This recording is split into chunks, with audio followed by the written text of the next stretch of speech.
Well, hello and welcome to the Pastor's Study. I'm Ray Bertolette, and I'm glad that you stopped by, that you listened to this video. I appreciate your involvement and praying that these will impact lives. You know, we are journeying through Nehemiah, and in chapter 5, Nehemiah finds out that the people of Israel are carrying a financial burden.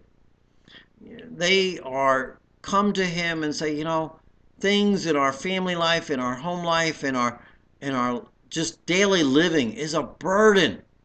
As they proceeded to rebuild the wall, our children had to be farmed out and put out to working for others.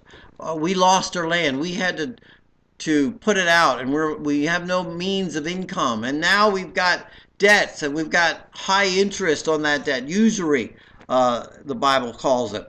We owe these people money, and we have almost no way of even paying it back. And it's become an excessive weight to us. And Nehemiah comes and speaks to the people. And it says in verse 6, I was very angry when I heard their outcry and their words. And I consulted with myself and contended with the nobles, and you are exacting usury from your brothers. He's saying, you're the burden. You who are in control are the burden to all of the people of Jerusalem. And he tells them, you've got to stop this. You've got to release them from this burden. How can we be united if you are the problem? If you won't help your fellow brothers, your fellow Jewish families, your fellow citizens of the city of Jerusalem. He says, you need to release them. You need to set them free. You need to let it go. He's calling upon them to lift the burden. But again, we see with Nehemiah in verse 10, and likewise, I, my brothers, my servants, are lending them money and grain.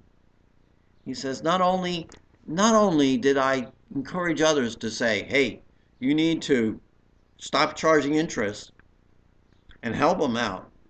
He says, I did the same thing. I gave them grain.